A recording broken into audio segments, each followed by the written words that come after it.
इसी तरह का एक और क्वेश्चन देता हूँ, उसमें थोड़ा कैलकुलेशन करना पड़ेगा, कॉन्सेप्ट यही रहेगा।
मासेज इस तरह से है, लेकिन साइज बराबर है सबका।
मैंने सोचा एक ट्रेंड आएगा, मतलब एक बार कैलकुलेशन किया तो अगर एक ट्रेंड आएगा तो एक टाइम्स का फाइनल वेलोसिटी u by 8 होगा। एक टाइम का u by 8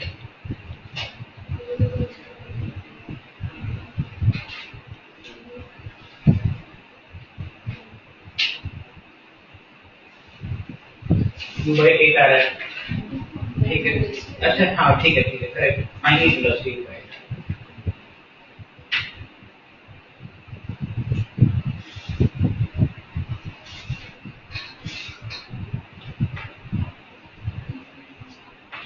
सर इस केस में भी जो पिछले वाले वर्क से वो रेस्ट पे ही हुआ है। इस केस में तो आ गए, बस ऐसा लिखा दिया है, ऐसे नंबर्स दिए कि वो इसमें आ रहे, हमेशा जरूरी नहीं है। मास रेशियो भी 1:2 और e की वैल्यू भी 1/2, तो ऐसा जनरली हो सकता है 1:2 के और e की वैल्यू 1/2। एक बार k करके सॉल्व कर लो, v के साथ सॉल्व कर लो। रेस्ट पे ट्राई किया तब तो होगा, अगर वो भी नहीं तब नहीं होगा, तब तो डेफिनेटली नहीं।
तो पहले किसका इस m और 2m का रिलेटिव कोलिजन,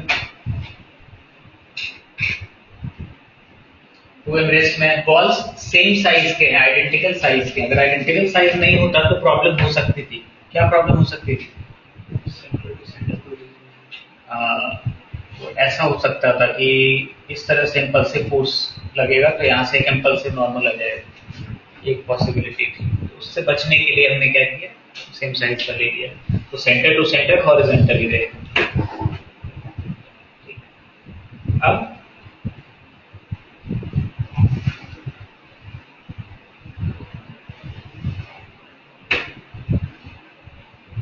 इसकी फाइनल वेलोसिटी अज्यूम कर लेते हैं v1, इसकी v2। क्या क्या equation? Linear momentum. Linear momentum से क्या आएगा, mu is equal to mv1 plus 2mv2। और दूसरा इक्वेशन कहां से आता है, E is equal to half दिया हुआ है, और हाफ उसकी वैल्यू कैसे लिखते हैं हम, final v2 minus v1, initial u minus 0।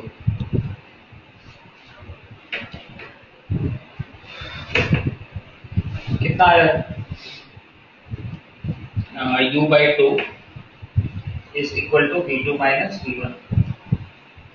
अब दोनों इक्वेशन से सॉल्व करना है, कैसे सॉल्व करें, ऐड सब्ट्रैक्ट दोनों कर सकते हैं।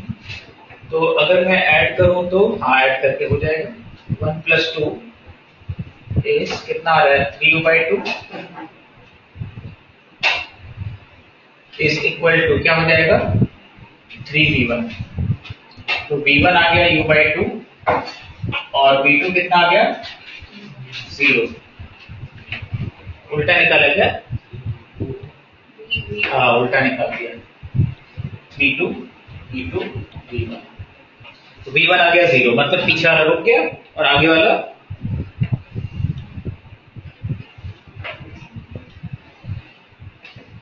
u/2 से जा रहा है। अब किसका कोलिजन होगा?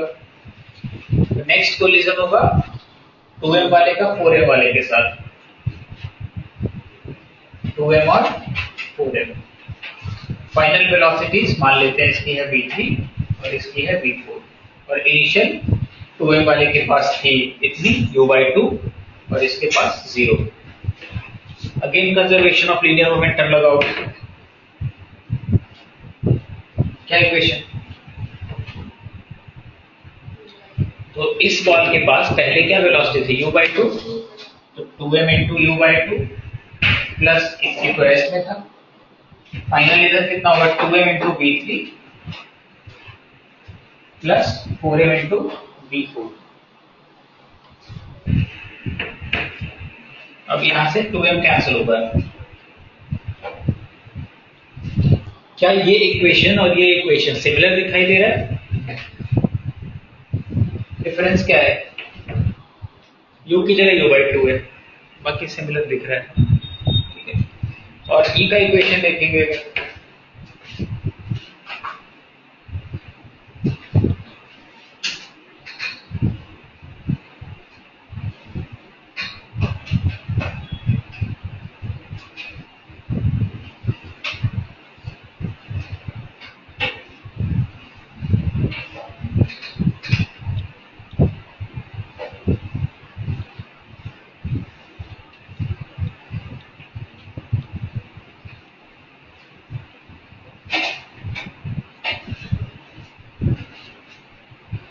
तो E is equal to half है, and that will be equal to कितना? V4 minus V3 divided by initial कितना था? u/2 minus 0। तो कितना आ जाएगा? u/4 is equal to V4 minus V3। तो ये भी देखो सिमिलर इक्वेशन है, सेकेंड इक्वेशन के जैसा। इसमें भी सिर्फ वही आ रहा है, u की जगह u/2। आंसर भी वैसे ही आएगा। आंसर क्या आएगा?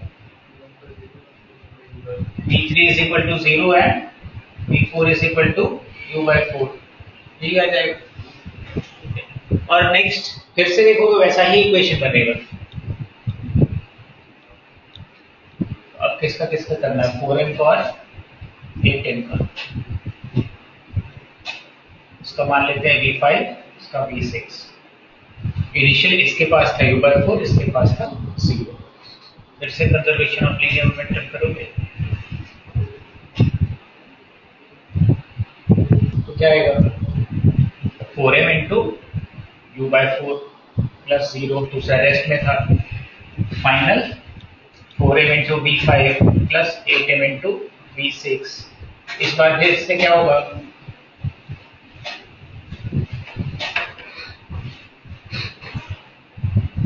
से 4m कट जाएगा। फिर से सिमिलर इक्वेशन फर्स्ट के जैसा, बस यहाँ पर u की जगह u/4 आ रहा है, और e का इक्वेशन वापस वैसा ही आएगा। v6 minus v5 divided by, पहले इसका लिखेंगे तो u/4 था माइनस 0, तो u/8 is equal to v6 minus v5। ये भी वैसा ही इक्वेशन। इसको सॉल्व करके क्या आएगा? v5 is equal to 0 and v6 is equal to u/8। तो मतलब फाइनली क्या होगा? फाइनली तो 8m के का बॉल है वो u/8 से जा रहा होगा, बाकी तीनों रेस्ट में रहेंगे।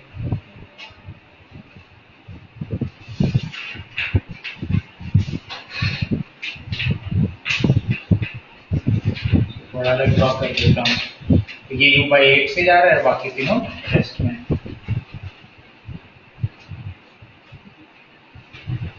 एक और क्वेश्चन है।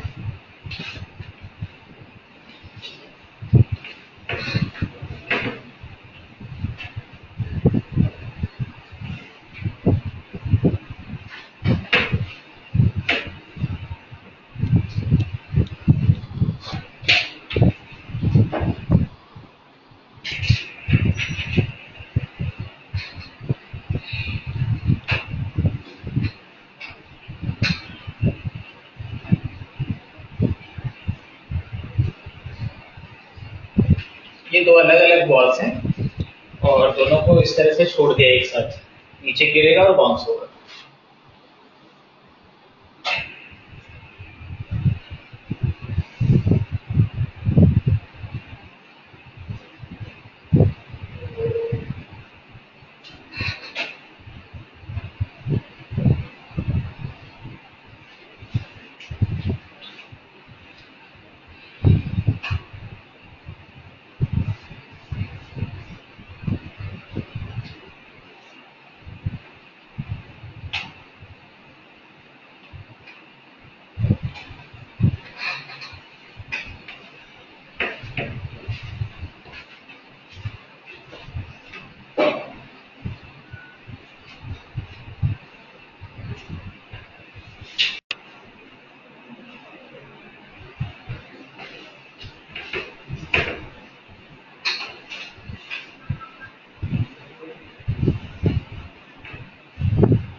इसमें फर्स्ट कोलिजन किसका होगा?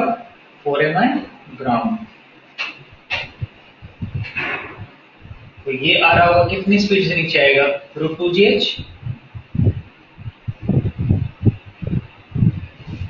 ये ग्राउंड है और फाइनली क्या होगा? ग्राउंड तो रेस्ट में ही रहेगा, ये ऊपर जाने लगेगा। ऊपर कितने स्पीड से जाने लगेगा? तो v मान लेते हैं, ठीक है। तो क्या होगा equation? E = 1 = v - 0 upon 0 - -q।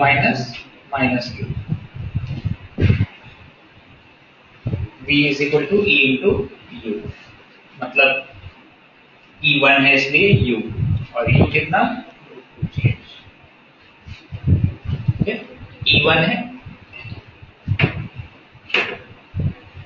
तो इसके इतना आ गया। उसके बाद सेकंड कोलिजन।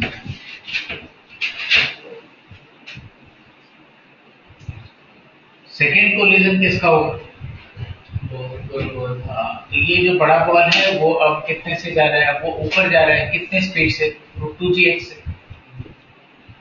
और जो छोटा बॉल है वो अभी नीचे ही आ रहा है, कितने स्पीड से? √2gh से, है ना। दोनों बराबर वेलोसिटी से नीचे गिर रहे थे, तो इसके पास अभी भी √2gh है। और फाइनल क्या होगा? तो फाइनल में दोनों का कुछ अज्यूम कर लूंगा। इसका कितना अज्यूम करें? v लिया था तो v2 v1 कर लेते हैं। क्या क्या लगेगा? Conservation of linear momentum. Vertical direction में कंजर्वेशन ऑफ लीनियर मोमेंटम क्या यूज कर सकते हैं? ग्रेविटी और बुरा होगा, नॉन इंपल्सिव होगा। Conservation of linear momentum, initial momentum कितना? 4m × √2gh माइनस उल्टा direction m × √2gh is equal to यहाँ 4m × v1 plus m × v2। कितना आया?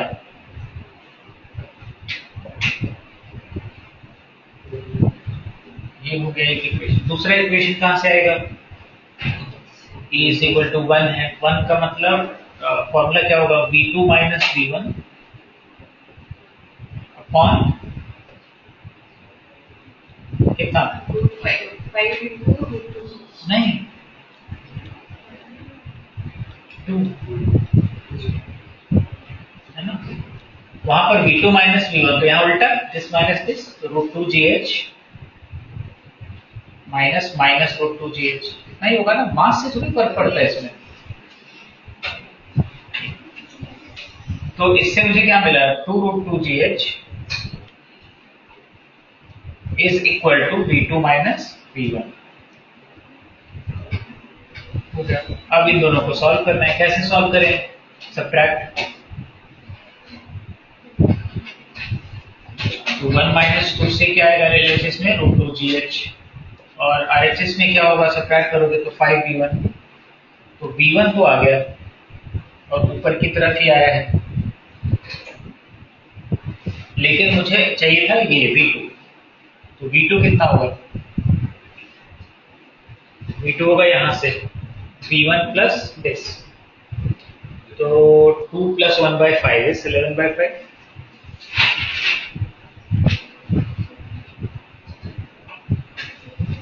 इतना हो गया। अब इस वेलोसिटी से ऊपर जाने लगा तो कितने ऊपर तक जाएगा? काइनेमेटिक्स, है ना। तो मैक्सिमम हाइट कितना हो जाएगा? v2² v2² मतलब कितना हुआ? 121/25, और 2gh/2g कर रहे हैं तो h बचेगा। यही आंसर होगा।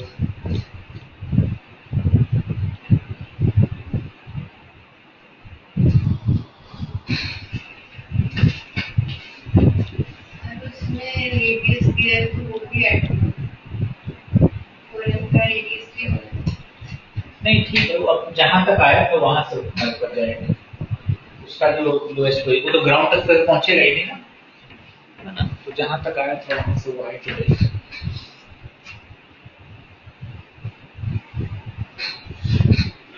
कोएफिशिएंट और रेस्टिट्यूशन एक्सपेरिमेंटली निकालते हैं। कह सकते हो, और तो कोई मेथड नहीं उसका। लेकिन एक्सपेरिमेंट करते ही वो बदल भी जाता होगा।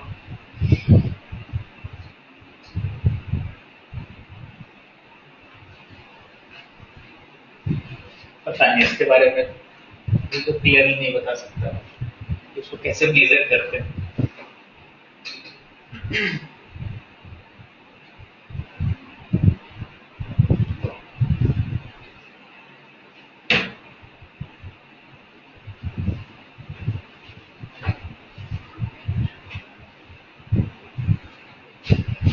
ऑब्लिक कोलिजन नेक्स्ट,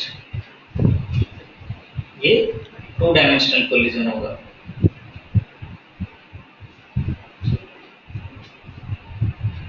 ये 2 ऑब्जेक्ट्स हैं, बॉल से समझ लो, तो टकरा रहे हैं।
तो 2 ऑब्जेक्ट्स अगर कोलाइड कर रहे हैं, कोलाइड हो रहे हैं, टकरा रहे हैं, तो क्या होगा, दोनों पर इम्पल्सिव नॉर्मल लगेगा ना,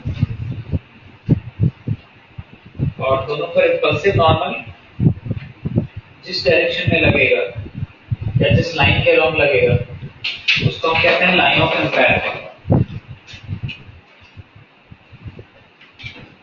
ये जो डॉटेड लाइन दिख रही है जिसके अलोंग नॉर्मल फोर्स लगा होगा उसको हम क्या कहेंगे, लाइन ऑफ इम्पैक्ट।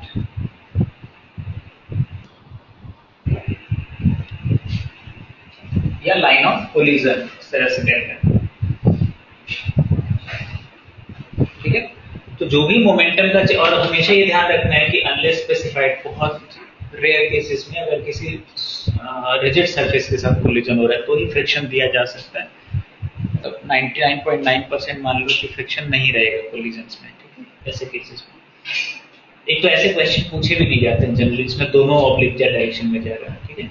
एक कोई रेस्ट में रहेगा पहले से, इस तरह का क्वेश्चन होता है, या फिर कोई रिजिड ही रहेगा, जैसे ये वॉल रिजिड है, इस तरह का क्वेश्चन रहता है जनरली।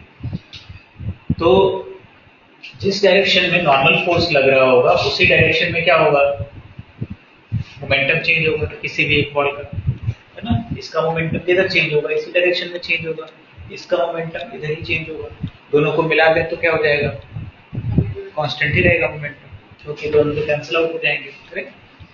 तो जो भी मोमेंटम चेंज किसी एक बॉल का हो रहा होगा वो लाइन ऑफ इम्पैक्ट के अलोंग ही हो रहा होगा। इसके परपेंडिकुलर डायरेक्शन में क्या होगा, तो इस डायरेक्शन में इस पर भी कोई फोर्स नहीं लगा और इस डायरेक्शन में इस पर भी कोई फोर्स नहीं लगा, तो जो भी वेलोसिटीज के कंपोनेंट्स होंगे इस डायरेक्शन में वो क्या रहेंगे, कांस्टेंट, अनचेंज, नो चेंज।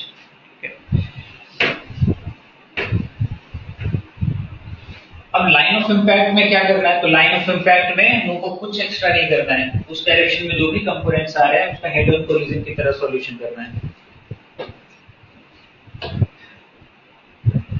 मैं सबसे पहला काम क्या करूंगा, अच्छा पहले तो लाइन ऑफ इम्पैक्ट लिख देता हूं।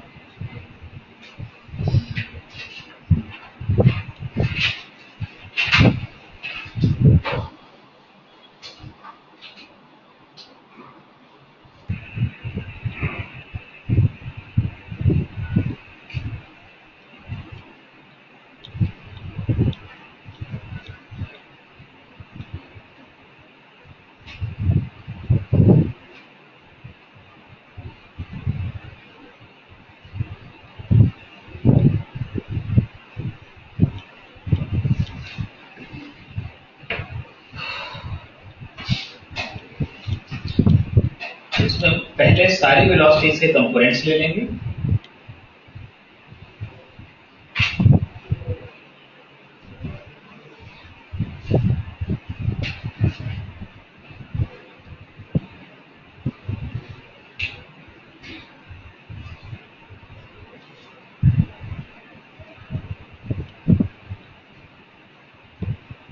कुछ लाइन ऑफ इम्पैक्ट के अलोंग और दूसरा किधर, perpendicular to line of impact.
अब along या ऐसे लिखते perpendicular to line of impact,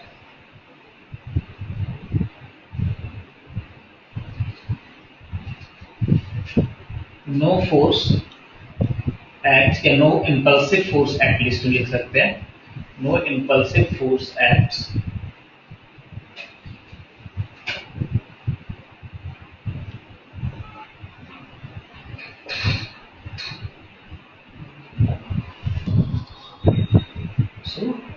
their respective velocities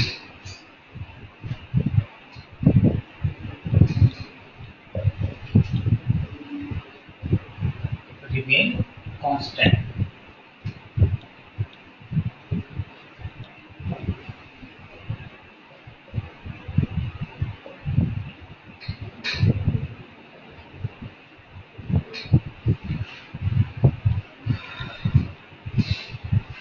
On the along line of impact,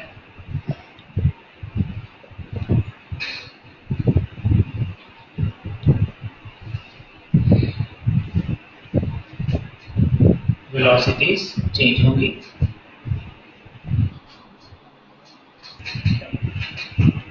और हम क्या कर सकते हैं,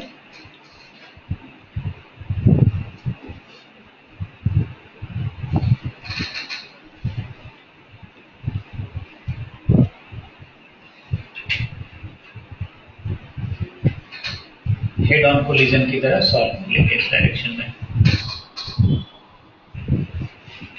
ठीक है, हेड ऑन कोलिजन में क्या होगा, एक ई का इक्वेशन होगा, है ना, तो v2 माइनस v1, लेकिन ये जो v2 माइनस v1 हम लिख रहे हैं वो कौन से कंपोनेंट्स होंगे सर, कौन से कंपोनेंट्स होंगे, लाइन ऑफ इम्पैक्ट का कंपोनेंट्स होंगे, सिर्फ वही लिखा जाएगा। ई का इक्वेशन हमेशा लाइन ऑफ इम्पैक्ट में लिखना है। कंजर्वेशन ऑफ लीनियर मोमेंटम का ऐसा नहीं है, कंजर्वेशन ऑफ लीनियर मोमेंटम किधर लगेगा, जिधर फोर्स नहीं है ना, जिस डायरेक्शन में फोर्स नहीं है उधर लगेगा। वो अगर कहीं भी फोर्स नहीं है तो कहीं भी लगा सकते हो, किसी भी डायरेक्शन में लगा सकते हो। तो ये कहाँ लगाना है, in direction of no external force.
ये रेस्ट में था और ये मूव हो रहा था 10 मीटर पर सेकेंड से, दोनों आइडेंटिकल बॉल्स हैं, मास इक्वल, साइज इक्वल।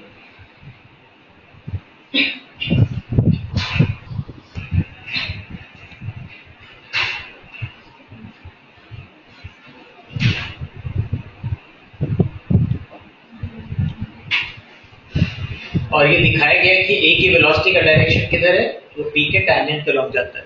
ठीक है, ये दिखाया गया है।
तीन अलग अलग क्वेश्चंस, तीनों का स्टार्ट वहीं से हो रहा है जो डायग्राम दिया गया है।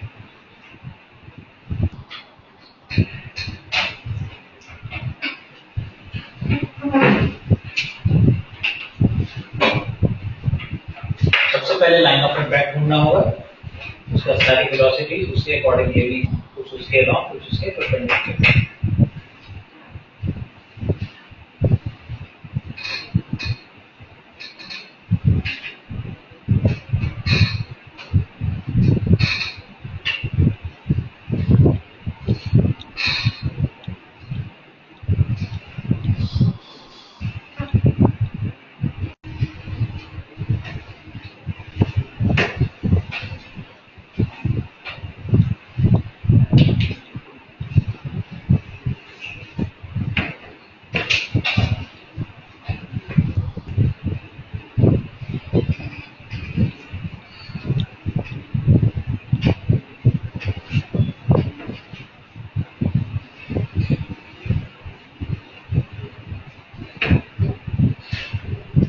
सबसे पहले लाइन ऑफ इम्पैक्ट ढूंढते हैं। कहाँ लाइन ऑफ इम्पैक्ट ढूंढने के लिए पहले तो जिस इंस्टेंट पर वो कोलाइड हो रहे होंगे वो इंस्टेंट ड्रॉ करना पड़ेगा। तो उस समय तो दोनों कांटेक्ट में ही रहेंगे।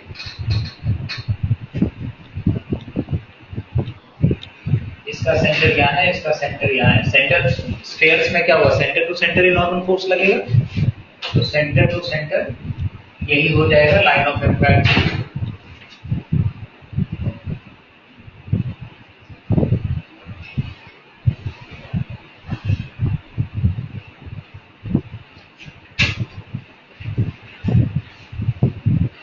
मुझे ये दिया गया था कि ये जा रहा है इसके अलॉन्ग, टैंजेंट के अलॉन्ग दिया गया था ना। तो ये जो एंगल होगा ये वाला, वो कितना एंगल होगा, 30 डिग्री होगा। करेक्ट? कैसे होगा 30 डिग्री? Sine theta half.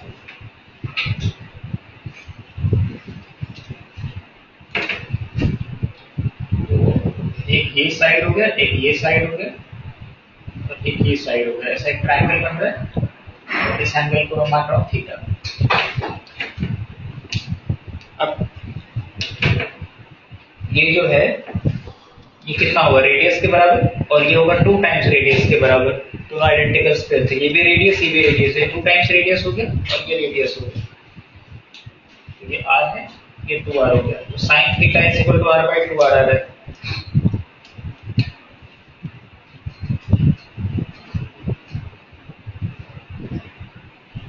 तो लाइन ऑफ इम्पैक्ट हमने ढूंढ लिया। अब सारे कंपोनेंट्स लेने होंगे इसके अलॉन्ग और इसके परपेंडिकुलर। इनिशियल वेलोसिटी के कंपोनेंट्स क्या क्या होंगे? इनिशियल वेलोसिटी 10 इधर था, इसका एक कंपोनेंट इसकी तरफ आएगा कितना आएगा 10 cos थीटा, और एक इधर आ जाएगा कंपोनेंट, इधर कितना आएगा 10 sin थीटा।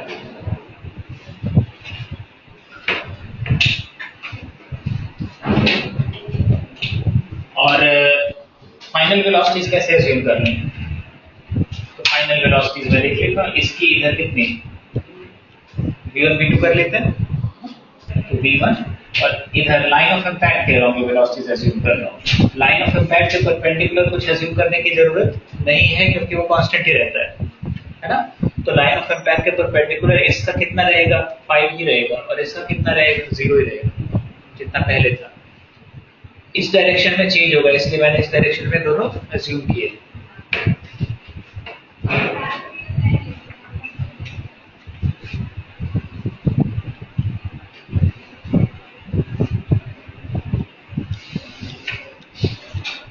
तो अलोंग लाइन ऑफ इम्पैक्ट, क्योंकि इसमें कोई एक्सटर्नल फोर्स नहीं है, तो मैं क्या लिख सकता हूँ, conservation of linear momentum,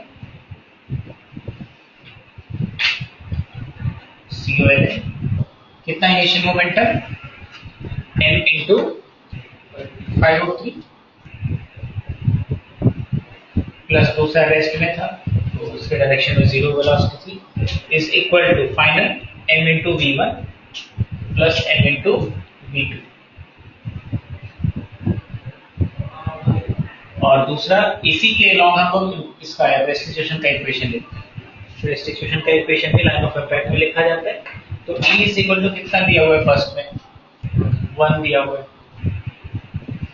relative velocity कितनी होगी along line of impact, v2 minus v1, और इनिशियल कितनी होगी 503 माइनस 0, 503 इज इक्वल टू क्या हो जाएगा v2 माइनस v1। सॉल्व कर लेते हैं, ऐड करके हो जाएगा, सब्ट्रैक्ट करके भी हो जाएगा। 1 प्लस 2 करोगे तो कितना आएगा 10√3 इज इक्वल टू 2v2। तो v2 आ गया कितना 5√3 और v1 कितना आ गया 0। क्या आना चाहिए, एक्सचेंज हो गई है वेलोसिटी। तो जो पुराना था लॉजिक कि अगर मासेस इक्वल और इलास्टिक कोलिजन तो वेलोसिटीज एक्सचेंज हो जाती हैं, लाइन ऑफ इम्पैक्ट में वो अभी भी होगा, इधर नहीं होगा, इधर डिफरेंट रहेगा। तो अब फाइनल वेलोसिटीज कैसे लिखोगे, अगर मैं उसको डायग्राम में दिखाऊं तो इसी तरह से दिखा देता हूं। लाइन ऑफ इम्पैक्ट था, फाइनल वेलोसिटी कैसे दिखाई हुई है, तो इसकी इधर की तरफ आ रही है 5 मीटर पर सेकेंड ये वाली वेलोसिटी, इसकी इस डायरेक्शन में कुछ थी ही नहीं। Final velocity line of impact में इसकी 0 आ रही है और इसकी कितनी आ रही है 5√3। फाइनली क्या हो गया, ये 5 से इधर जा रहा है, ये 5√3 से इधर जा रहा होगा। ये भी एक रिजल्ट होता है, अगर मास इक्वल है और इलास्टिक कोलिजन है और एक रेस्ट में था पहले से, तो फाइनल वेलोसिटी 90 डिग्री पर होती है। बट कंडीशन इतने सारे होती है, मास इक्वल, इलास्टिक कोलिजन और एक रेस्ट में होना चाहिए, तीनों रहेगा तब फाइनल वेलोसिटी दोनों की 90 डिग्री पर होती है।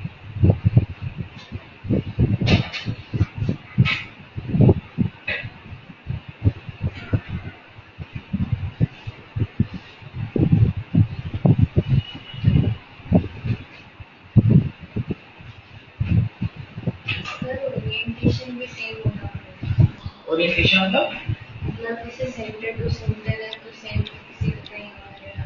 नहीं, उससे कोई दिक्कत नहीं। सेंटर टू कोलिजन होने का मतलब स्फीयर से अगर है तो सेंटर टू सेंटर ही फोर्स लगेगा। अब वो एंगल बदल जाएगा, 30 डिग्री नहीं वो कुछ और होगा, तो उससे दिक्कत नहीं।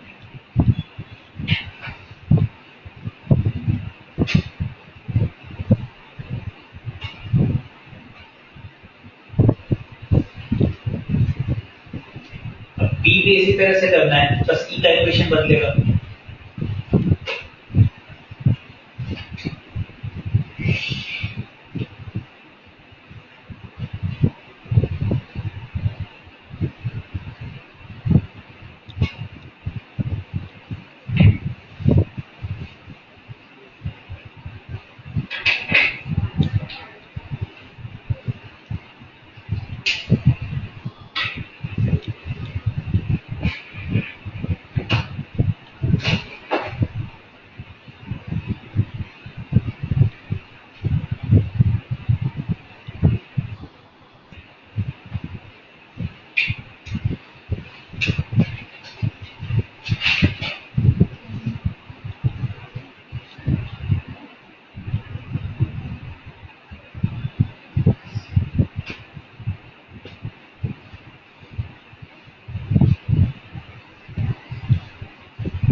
कंजर्वेशन ऑफ लीनियर मोमेंटम तो लगेगा ही लगेगा, यहां पर बस हमें क्या लिख देना है, 0। तो उससे क्या मिल जाएगा, ये 0 इतना ही बदलेगा। तो इससे मुझे क्या मिलेगा, v1 is equal to v2 is equal to कितना, 5/3/2। और उसके बाद यहाँ पर देख सकते हो वेलोसिटीज कैसी होंगी। फाइनल वेलोसिटी में ये हो जाएगा 5/3/2, इसके पास भी इधर होगा 5/3/2, है ना। तो इसकी वेलोसिटी तो टोटली 5/3/2 हो गई, इसका ऐसा कुछ रिजल्टेंट आएगा।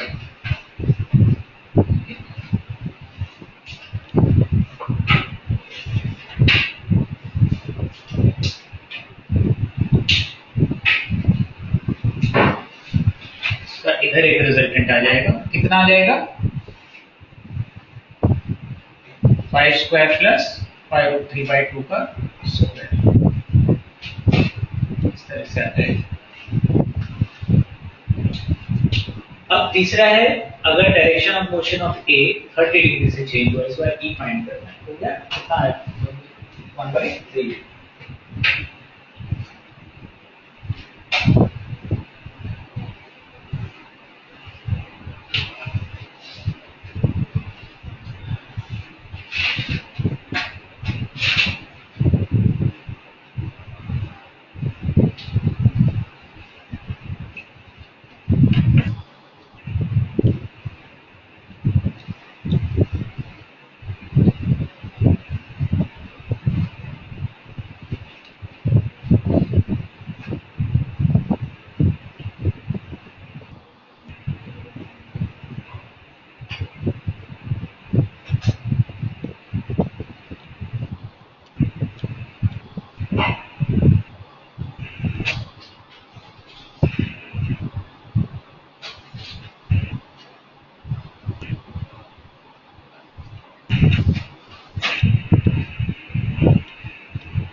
लाइन ऑफ इम्पैक्ट तो वैसा ही रहेगा, उसमें कोई चेंज नहीं आएगा, पर फाइनल वेलोसिटीज में कुछ बदला है।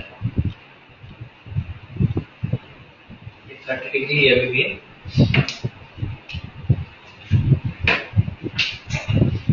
इनिशियल वेलोसिटी अगर मैं लिखता हूँ तो इसकी इनिशियल वेलोसिटी कितनी है, इस डायरेक्शन में है 5 और इस डायरेक्शन में है 5/3, इनिशियल वेलोसिटी। फाइनल वेलोसिटी पता नहीं, है ना, फाइनल वेलोसिटी पता नहीं।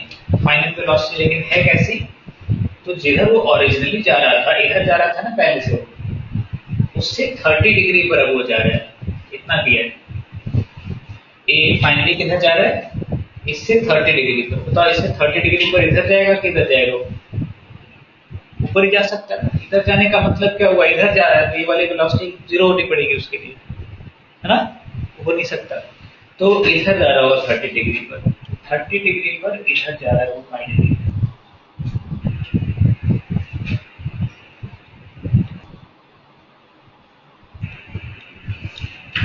क्या इससे ये फाइंड कर सकते हो कि उसका फाइनल वेलोसिटी एक्स एक्सिस में कितना हो जाएगा, लाइन ऑफ इम्पैक्ट में कितना हो जाएगा, ये वाली वेलोसिटी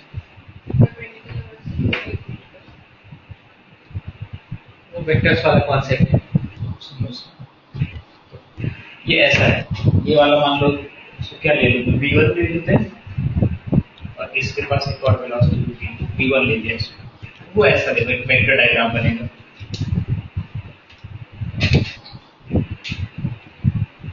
ये है 5, इधर ले लिया है मैंने v1,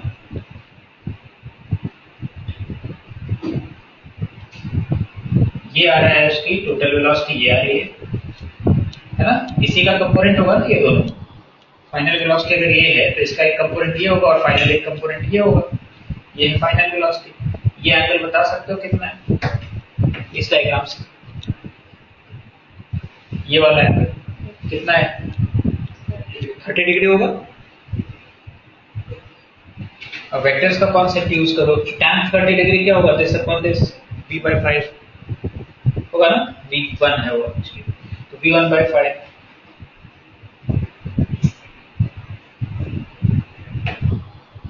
तो बताओ v1 कितना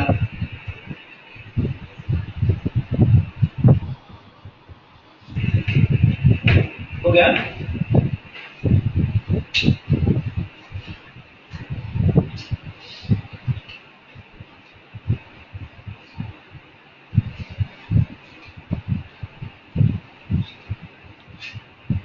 अब v1 आ गया, उसके बाद लाइन ऑफ इम्पैक्ट में कंजर्वेशन ऑफ एरिया मोमेंट है ना, उससे v2 आ जाएगा और उसके बाद फाइनली रेस्टिट्यूशन।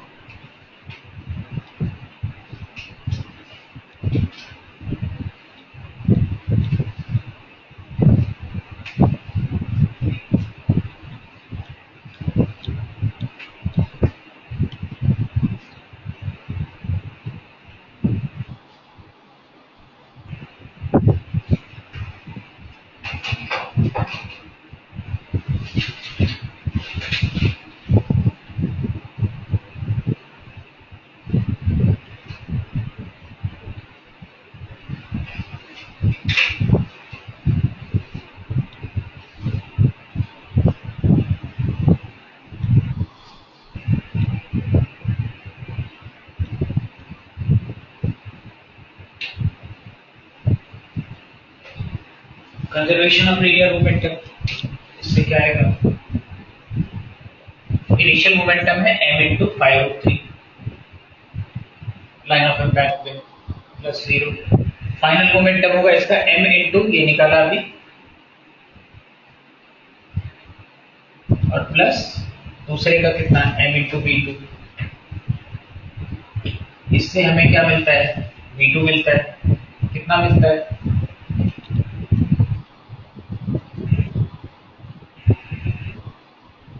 10/√3 आ जाएगा।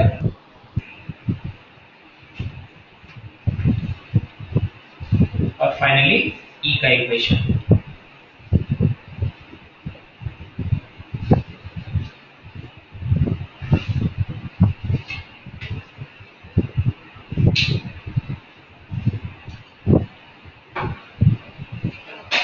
E का इक्वेशन आ गया था ना सर। E का इक्वेशन क्या होगा, अभी जैसे लास्ट वाले में किया A और B में किया वैसे ही रहेगा। लाइन ऑफ इम्पैक्ट में वेलोसिटी का क्या है डिफरेंस, v2 माइनस v1 रहेगा और इनिशियल क्या रहेगा 5/3 माइनस 0, और v2 और v1 हमारे पास है, v2 कितना है 10/√3 माइनस v1 है 5/√3 डिवाइडेड बाय 5/3, तो ऊपर है 5/√3 माइनस डिवाइड बाय 5/3 1/3 आ जाएगा।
इसमें भी एक छोटा बॉल है 1 kg का 15 मीटर पर सेकंड जा रहा है, दूसरा रेस्ट में है 4 kg का।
कहाँ जाएगा लिख?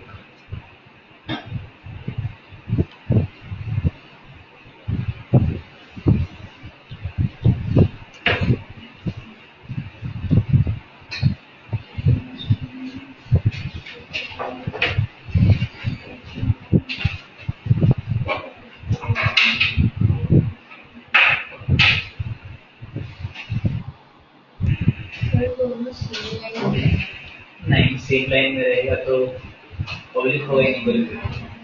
थोड़ा टेढ़ा है, बट कितना टेढ़ा है वो दिया नहीं गया है। और हमें ये बताया गया है कि 1 kg का ब्लॉक तब जो बॉल है वो फाइनली क्या कर रहा है, किधर जा रहा है, कितने वेलोसिटी से जा रहा है, तो उसी से लाइन ऑफ इम्पैक्ट निकालें।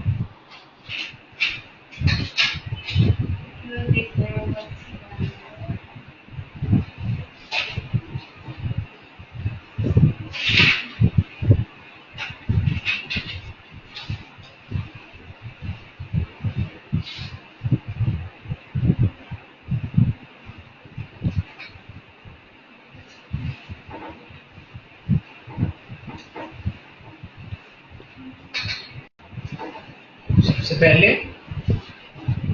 लाइन ऑफ इम्पैक्ट ढूंढना है, तो ये रहा 1 kg का ball. Line of impact suppose ऐसा होगा,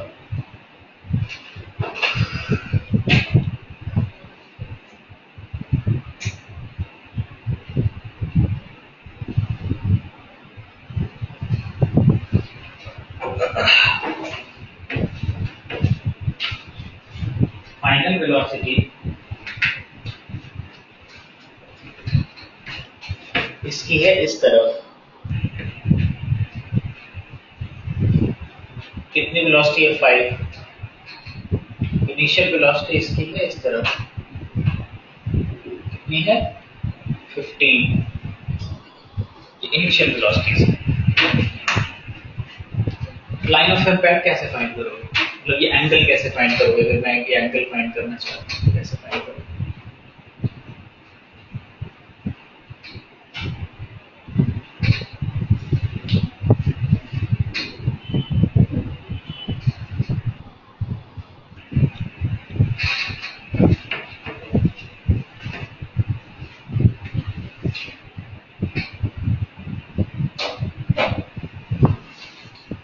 हमारे पास दो ऑप्शंस हैं, एक तो इम्पल्स फाइंड कर लें पहले, इम्पल्स फाइंड तो नहीं करना है, इम्पल्स फाइंड कर लें पहले, final momentum minus initial momentum vector formula है उससे मिल जाएगा। या दूसरा क्या कर सकते हो, तो इसके परपेंडिकुलर डायरेक्शन में वेलोसिटी कांस्टेंट रहती है ना, along perpendicular to line of impact velocity कैसे रहती है, कांस्टेंट रहती है। Perpendicular to line of impact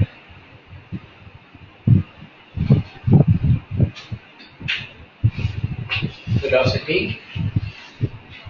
of smaller ball does not change।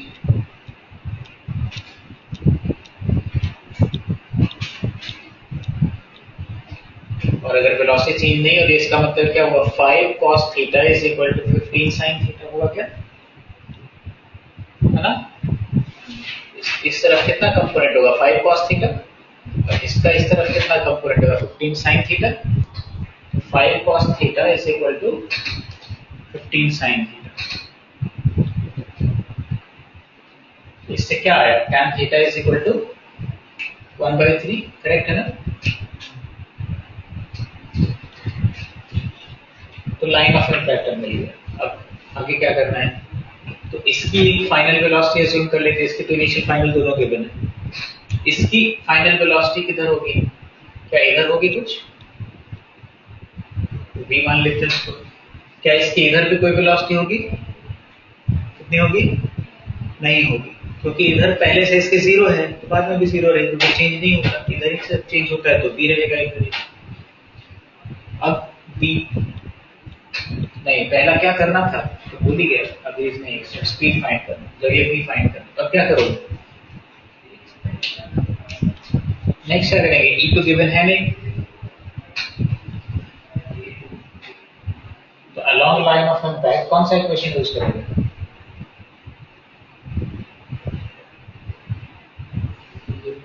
Linear momentum है, conservation of linear momentum. Initial momentum कितना 1 इंटू इसका कंपोनेंट आएगा 15 cos थीटा प्लस दूसरे का 0 इज इक्वल टू फाइनल होगा इसका कितना 1 इंटू कितना, तो इसका तो हो गया 15 cos थीटा इनिशियल इधर, फाइनल कितना है 5 का इधर लेना पड़ेगा मुझे, तो 5 sin थीटा होगा, लेकिन एक प्रॉब्लम है डायरेक्शन का, है ना। ये 5 sin थीटा किधर आ गया, ये 5 sin थीटा इधर आ गया ना, उसको नेगेटिव लेना पड़ेगा ना, ठीक है, तो माइनस में लेना पड़ेगा उसको, और प्लस इसका कितना 4 मास था इनटू v ही है इसका, तो इससे v मिल जाएगा।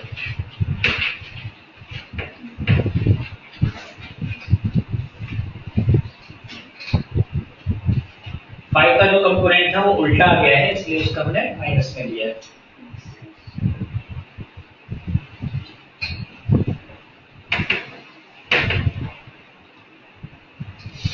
तो 4v इज इक्वल टू हो जाएगा 15 cos theta plus 5 sin theta,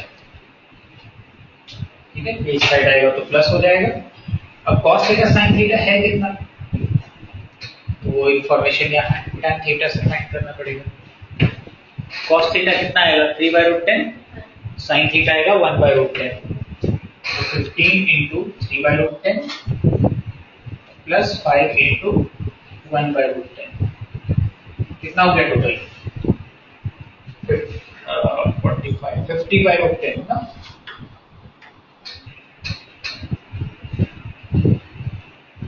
तो v कितना हुआ, कुछ कर सकते हैं हम लोग 5√10/2, ये हो गया v।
सेकंड में क्या था, लॉस ऑफ काइनेटिक एनर्जी। तो इसके लिए initial kinetic energy minus final kinetic energy कर लेंगे। इनिशियल काइनेटिक एनर्जी कितना है,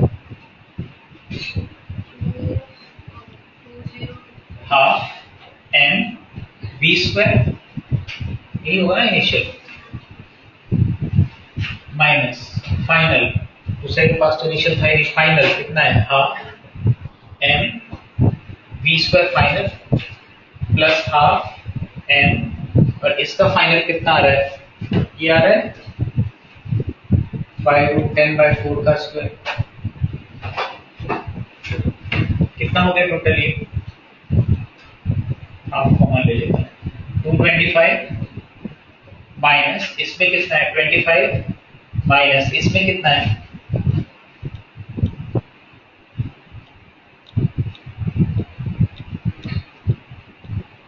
250/4 है ना, नहीं हाफ कॉमन ले लिया मैंने, तो 250/4 होगा, 225 माइनस 25 200 हो गया, 800 माइनस 250 कितना होता है 550/4, और 2 इधर भी है तो 275/4 हो गया। इनिशियल काइनेटिक एनर्जी कितनी है, तो यही है half M V square, which is कितना 225/2, परसेंटेज लॉस कितना होगा, ये लॉस है डिवाइडेड बाय इनिशियल इनटू 100, कितना आता है ये 275/450, 25 से जाएगा 11/18,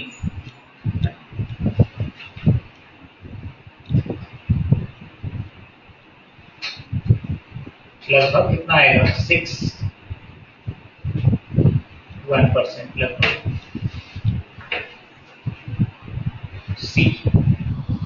सी में ई का जो भी फॉर्मूला होता था long line of impact he लिखते थे हम लोग।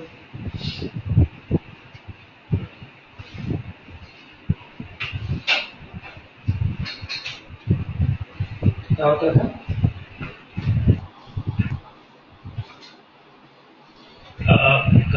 V माइनस फाइनल में देखो इसका V है और इसका कितना है, इसका है 5 sin थीटा उल्टा, तो माइनस में लिखना पड़ेगा -5 sin थीटा, ठीक है, और इनिशियल तो उसका 0 था, इसका कितना रहेगा 15 cos थीटा,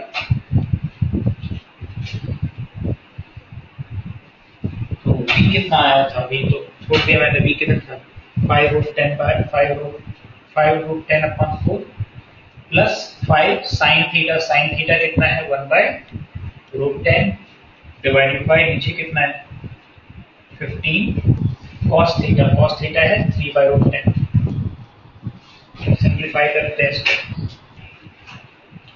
कितना हो जाएगा,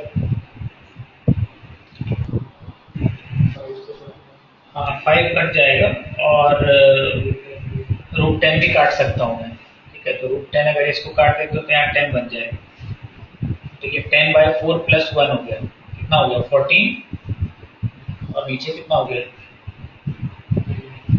9 36, तो 7/18 आ जाएगा।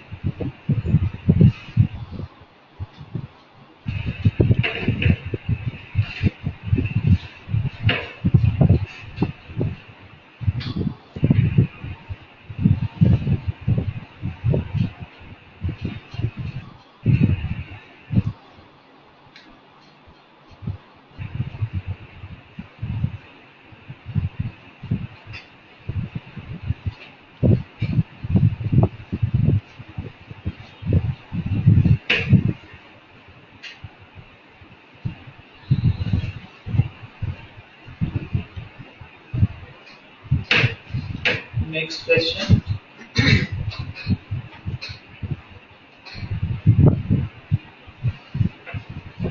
एक फिक्स्ड इंक्लाइन प्लेन है 27 डिग्री,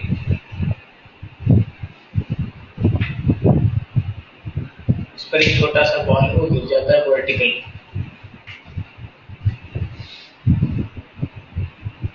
ये फिक्स्ड है, ठीक है, लाइन प्लेन फिक्स्ड है।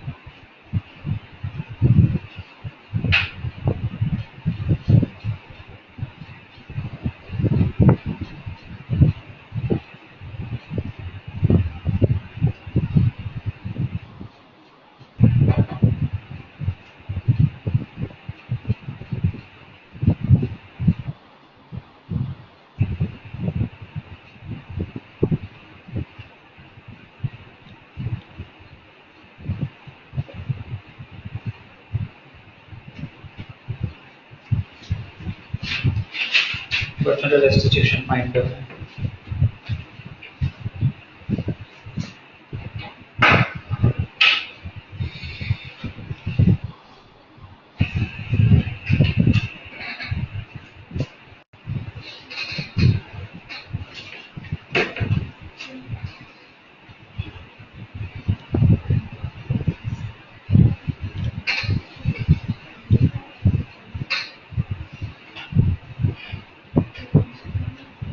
तो इसमें सबसे पहले क्या ढूंढना है, लाइन ऑफ इम्पैक्ट।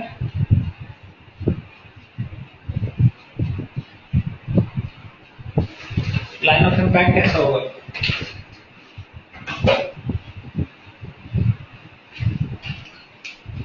जिधर नॉर्मल फोर्स लगता है उधर लाइन ऑफ इम्पैक्ट होता है, तो मतलब इस लाइन के नॉर्मल परपेंडिकुलर ये होगा ना लाइन ऑफ इम्पैक्ट,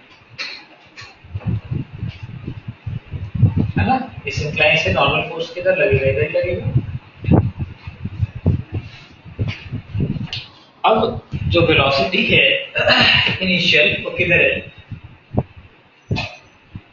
वर्टिकल है, u मान लो, और फाइनल वेलोसिटी किधर है, वो हॉरिजॉन्टल है, उसको मान लो v।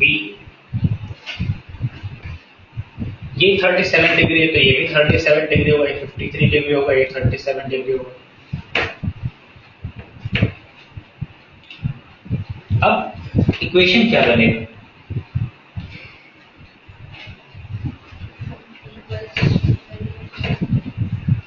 इक्वेशन क्या बनेगा, एक होगा नहीं इम्पल्स मोमेंटम की जरूरत नहीं पड़ेगी, एक होगा इस इंक्लाइन के अलोंग, मतलब perpendicular to line of impact.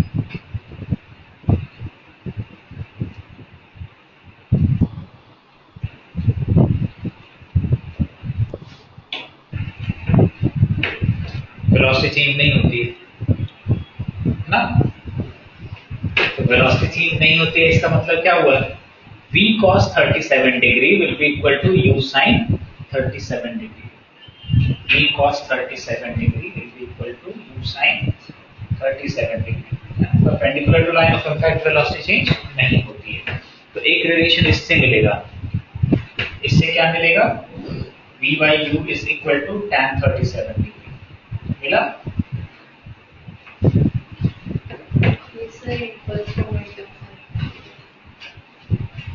कौन सा एग्जैक्ट इम्पल्स मोमेंटम, इम्पल्स तो नहीं पता ना,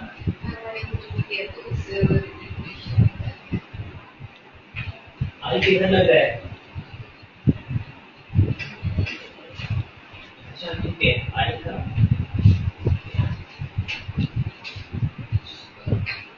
हाँ ठीक है चलेगा, ये तो चलेगा, बट ई पे गलत फाइंड कर दिया है,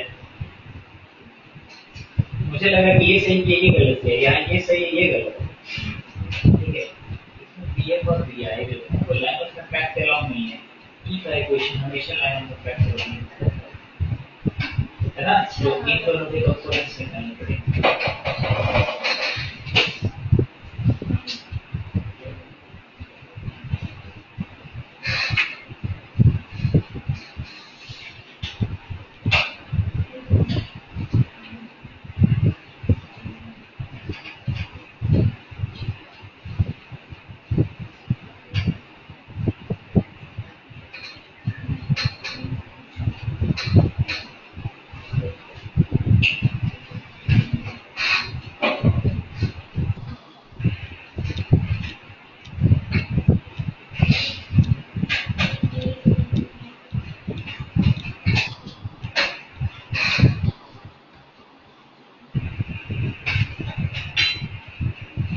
now along line of impact E का equation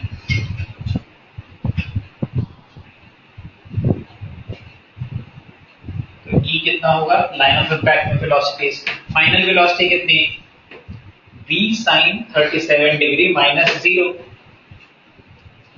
v sin 37 degree minus incline plane की वेलोसिटी 0 और इनिशियल में पहले इंक्लाइन प्लेन के लिखेंगे 0 माइनस इसकी वेलोसिटी u cos 37 डिग्री लेकिन ये उल्टा है इसकी वेलोसिटी इधर थी इसकी वेलोसिटी इधर है तो नेगेटिव लिख रहा हूं इसको u cos 37 डिग्री कितना हुआ ये हो गया v by u into tan 37 degree लेकिन v by u first equation से ऑलरेडी tan 37 डिग्री है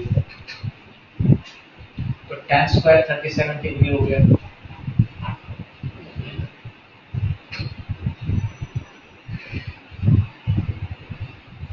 9/16 हो गया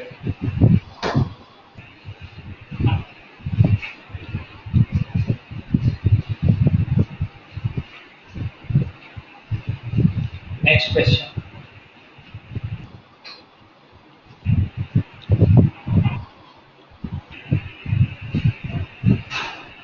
ये एक सरफेस है रिजिड सरफेस ग्राउंड मान लो और एक बॉल यहां से आती है यू स्पीड से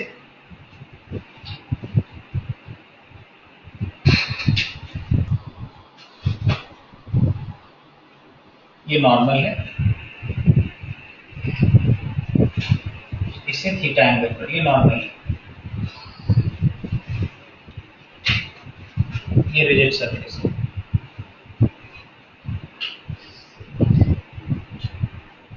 फाइंड फाइनल वेलोसिटी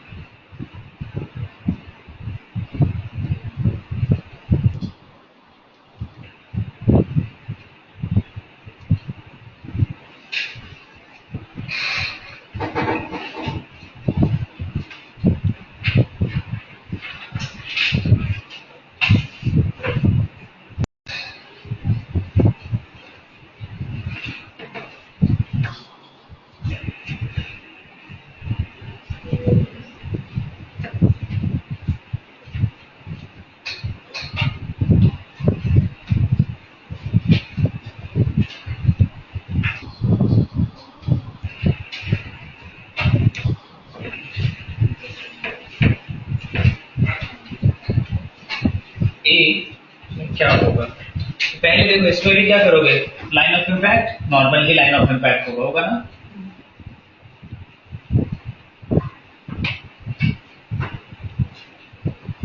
ये लाइन ऑफ इम्पैक्ट है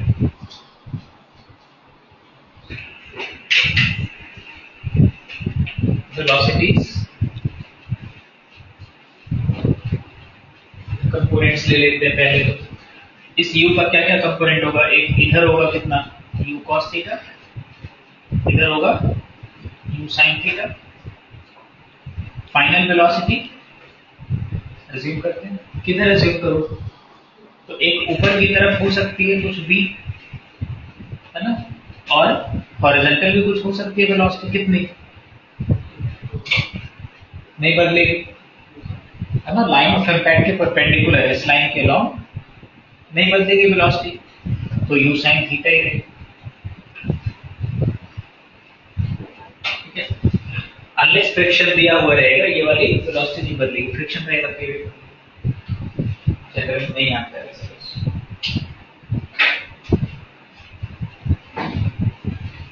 तो अब क्या करें नेक्स्ट एक ही क्वांटिटी को फाइंड करना है बस v फाइंड करना है कैसे फाइंड करोगे तो A में E is equal to 1 दिया हुआ है उसी को यूज करना है क्या इक्वेशन बनेगा final velocity v minus 0 along line of impact है ना ध्यान रखना है v minus 0 इनिशियल वेलोसिटी कितनी पहले मैं इसकी लिखूंगा सरफेस की 0 माइनस u cos थीटा तो v कितना हुआ u cos थीटा ही होगा है ना अब ये एक इंपॉर्टेंट रिजल्ट हो रहा है यहाँ पर क्या हो रहा है कि अगर से देखोगे तो फाइनल वेलोसिटी इनिशियल तो ऐसी कुछ थी,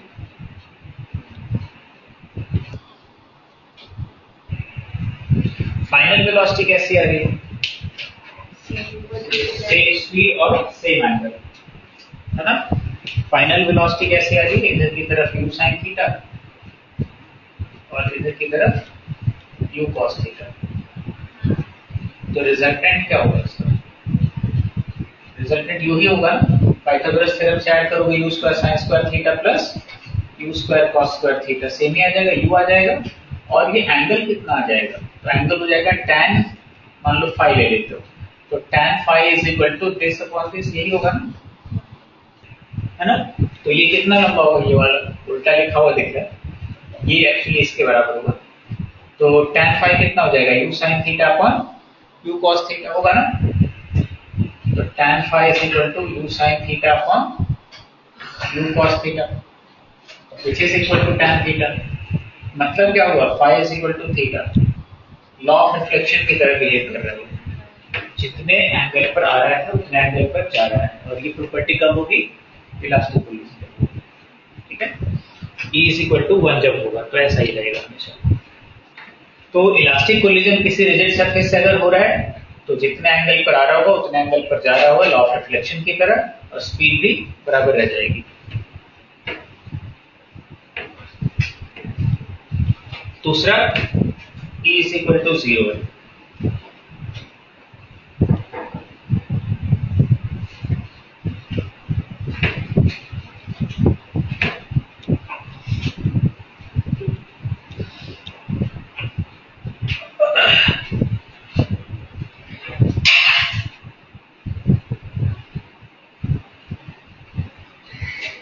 तो सेम एक चीज रहेगा E इज इक्वल टू 0 के लिए भी।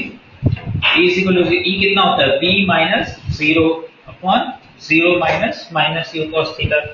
तो b minus 0 upon 0 minus minus u cos theta. लेकिन इससे b कितना आ गया? 0, मतलब ऊपर जाएगा नहीं, सरफेस का लॉन्ग जाएगा, है ना।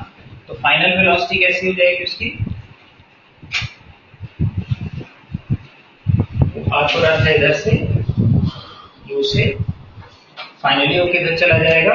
फाइनली उसकी वेलोसिटी सिर्फ ये होगी u sin थीटा, सरफेस के लॉन्ग जाएगा। तो कुछ लोग कहते हैं कि E इज इक्वल टू 0 का मतलब क्या होता है? स्टिक हो जाना, चिपक जाना। क्या वो सही है? नहीं है ना, यहाँ कहाँ चिपक गया? नहीं चिपका ना। हमने जो आज पहला क्वेश्चन किया था उसमें भी देखो दोनों की वेलोसिटी परपेंडिकुलर आई थी ना, पहला वाला क्वेश्चन ऐसा था ना, एक इधर जा रहा था एक इधर जा रहा था, कंडीशन दिया था कि परपेंडिकुलर होगी वेलोसिटी। कहाँ चिपक गया था? नहीं चिपक गया था उसमें। उसका सेकंड क्वेश्चन, उसका जो सेकंड पार्ट था वो था E इज इक्वल टू 0, इसमें तो E इज इक्वल टू 0। तो सेकंड पार्ट में नहीं चिपका था, दोनों की वेलोसिटी अलग है।